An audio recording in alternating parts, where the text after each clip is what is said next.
안녕하세요. 재테크 도전하는 엄마 JJ 맘입니다. 오늘은 고정 지출인 그 관리비를 한번 살펴보고 관리비를 어떻게 하면 조금이나마 더 줄일 수 있을지 한번 공유해 보고자 합니다. 끝까지 영상 시청해 주세요.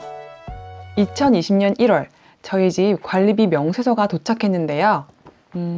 이번 달 관리비 너무 많이 나왔어요.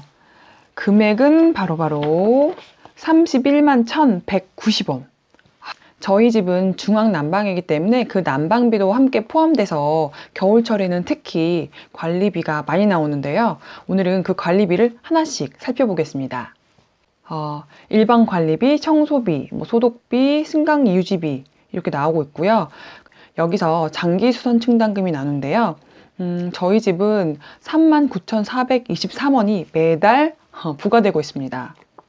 이게 평수에 따라서 그 부담하는 금액이 다른데 저희 아파트 같은 경우에는 30평대, 40평대, 50평대 이렇게 좀 약간 대형 평수로 되어 있기 때문에 이렇게 장기 수성 충당금이 조금 더 부과될 수 있고 또 저희 97년, 95년에 지어진 아파트이기 때문에 관리하는데 이것들이 유지 보수하는데 들어가는 비용들이 조금 많이 들기 때문에 새 아파트보다는 많은 비용을 지불하지 않나 싶습니다. 제가 이 집에 이사 오기 전에 제가 아는 지인분 댁에서 한 3개월간 거주했던 적이 있었거든요. 그때 그 평수가 57평이었어요. 그때 관리비를 받아보고 정말 깜짝 놀랐었거든요. 장기수선 충당금이라는 항목도 처음 봤는데 그 금액이 5만 원 가량이 되는 거예요. 이게 뭐지? 라고 생각을 했고 그때 알아봤는데 이것들은 이제 건물이 노후화 됐을 때 그 관리하고 보수하는데 필요한 비용들을 미리 충당해서 모아놓는 거라고 하더라고요.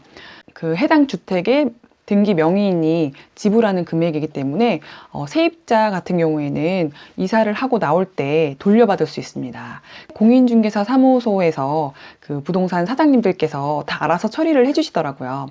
그런데 이런 부분에 있어서 집주인이 장기수선 충당금에 대한 이해가 없으시면 그 돌려줄 때, 반환할 때 약간의 마찰이 있더라고요. 그런데 요즘은 거의 공인중개사 사무소에서 일 처리를 다 해주시기 때문에 걱정은 안 해도 되겠지만 그래도 전월세를 계약하시게 되는 경우에는 집주인분과 한번 상의를 하시고 또 공인중개사 사무소 사장님께 한번 언지를 하는 것도 나쁘지 않을 것 같아요. 오래된 아파트, 연식이 조금 있는 아파트 같은 경우에는 수선해야 될 부분이 많기 때문에 좀 지불을 많이 해야 되는 것 같습니다. 조금 아까운 면이 있어요. 그래서 저도 이 많은 돈을 모아서 도대체 언제 쓰나 했는데 저희는 재작년에 엘리베이터 교체를 했고요. 작년에는 외벽 페인트 도색을 해서 지금 외관이 좀 깨끗해지고 승강기도 교체돼서 지금 조금 쾌적해졌습니다. 그리고 저희 집 경비비가 지금 35,807원이 나오거든요. 근데 이 비용이 비싸다고 해서 그 대표회의에서 그 경비하시는 분들의 인원을 감축했어요. 그렇게 보이지 않는 곳에서 아파트 관리를 위해서 애써주시는 경비원들을 위해서 저는 저희가 조금이라도 돈을 더 지불해서 그분들이 그 일자리를 조금 더 이렇게 확보해 줬으면 좋겠다는 생각을 했어요. 그래서 지금 저희 아파트 시스템은 그렇게 되어 있고요. 그 다음에 저희 집 전기료는 이번 달에 121kW를 사용해서 3,320원을 내게 됐습니다. 출산 가구라서 지금 4,723원을 공제받고 있고 그리고 또 보장공제라고 해서 2,500원을 할인을 받고 있어요. 그래서 감면된 게 7,234원이에요. 이 전기료 금액을 보고 주변 지인분들께서는 집에 불은 켜고 사는 거냐, 밥은 해먹고 사냐, 빨래는 손으로 하는 거 아니냐, 냉장고는 없는 거 아니냐 이렇게 말씀을 하시거든요. 감면받는 혜택이 좀 있기 때문에 할인이 됐고 제가 전기를 아끼는 방법은 몇 가지 있어요. 그 중에 첫 번째는 저는 압력밥솥을 사용해요. 전기밥솥은 저희 집에 없어요. 이건 몇 끼 밥을 한다던가 아니면 밥을 많이 해서 일정량은 소분해 놓고 냉동실에 넣어 놓고 해동해서 먹으면 밥이 맛있더라고요. 그래서 그런 방법으로 이제 본 밥솥을 사용하지 않고요.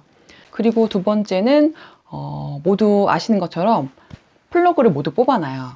제가 그래서 어떤 습관이냐면 다른 사람 집에 갔을 때 플러그를 계속 봐요. 어디서 돈이 새고 있지? 이러면서 습관이 되면 자동 반사처럼 나도 모르게 뽑고 있더라고요. 그게 힘든 일이 아니더라고요. 여러분들도 하나, 두 개 실천해 보시고요.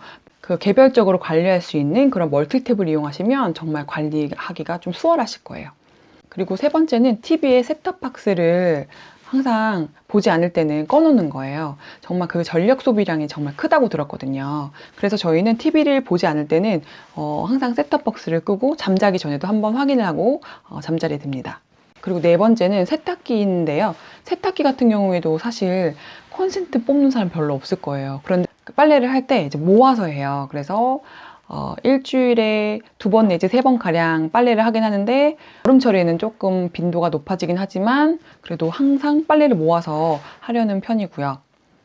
저는 그리고 습관이 되어서 그런 건지 모르겠지만 빈방에 불이 켜져 있는 것을 못 봐요. 그래서 불이 켜져 있다. 그럼 이제 하나씩 돌아다니면서 불을 끄고요.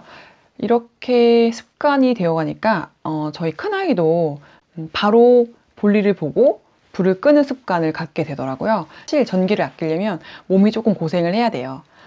그렇기 때문에 조금 힘드시겠지만 습관을 잡아가시면 전기비 절약에 큰 효과가 있으니까 한번 도전해 보시기 바랍니다. 그리고 승강 전기료 같은 경우에는 저희가 이 집 이사 오기 전에 살았던 곳이 1층이거든요. 그땐 정말 0원으로 나왔어요. 그럼 이사 오고 나서 2,060원을 내려니까 살짝 아깝더라고요. 걸어 다닐 수 있는 층수거든요. 그리고 TV 수신료가 2,500원을 내고 있어요. 그런데 저희가 막 한국에 들어왔을 때 TV가 없었거든요. 그래서 TV가 없다고 이제 관리사무소에 얘기를 했더니 2번인가 방문을 해서 확인을 하시더라고요. 이 집에 걸쳐서 TV가 없다는 것을 확인하시고 저희는 그때 빵을 냈습니다. 그리고 이때 저희가 모르고 지불을 하고 있었더라고요. 그래서 그 전에 지불했던 것들은 다시 환불을 해줄 수 없다고 하더라고요. 그리고 수도가 18톤을 사용했네요. 8,280원. 그리고 세대 난방비가 13만 5,200원가량. 그리고 온수가 4톤.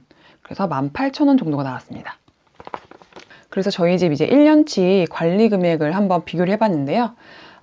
일단 그 중앙난방이라는 것을 고려해 봤을 때 그 겨울철 그 난방을 많이 떼낼 때 그때가 정말 제일 비싸더라고요. 그때가 1월이고 31만 1,900원. 그리고 관리비가 최고로 낮았을 때는 8월이에요. 그때는 16만 1,880원. 정말 많이 차이 나죠? 이건 다 난방비의 차이 때문에 이렇게 갭이 좀 있습니다. 그리고 전기 사용료는 저희 집이 전기를 그렇게 많이 사용하는 건 아닌 것 같아요. 그리고 11월에는 저희가 108kW를 사용해서 3,730원을 냈고, 그리고 최고로 많이 사용했던 것은 9월이에요. 그래서 237kW로 15,200원을 지불했습니다. 그리고 온수 같은 경우에는 저희가 최저 온수는 13,500원. 그리고 최고 온수는 27,000원.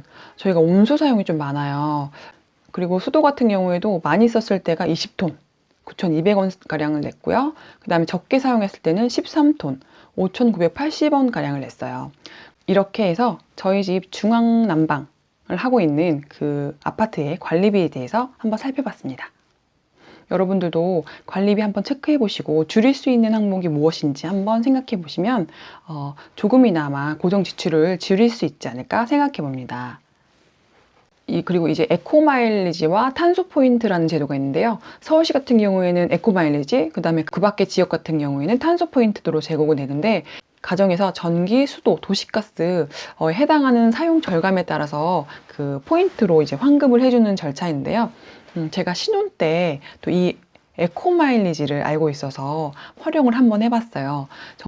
조금이라도 더 아껴보겠다고 코드 다 뽑고, 또 추울 때도 그냥 도시가스 틀지 않고 이불 덮고 있고 뭐 이렇게 알뜰하게 살았는데요. 그때는 서울에 살았고 지금 서울이 아니기 때문에 탄소 포인트제를 이제 활용을 해야 되는데요. 저는 전기만 해당하는 줄 알았어요. 그런데 이번에 찾아보다가 수도나 도시가스 부분에서도 이제 절감을 하게 되면 포인트로 돌려준다고 하더라고요. 그래서 이번에 저도 이제 신청을 해서 저희 집에 많이 나오는 수도 부분을 절감을 해서 포인트를 한번 받아보도록 하겠습니다.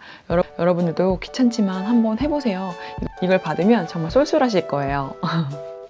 오늘의 영상은 여기까지입니다. 도움이 되셨다면 구독과 좋아요 눌러주세요.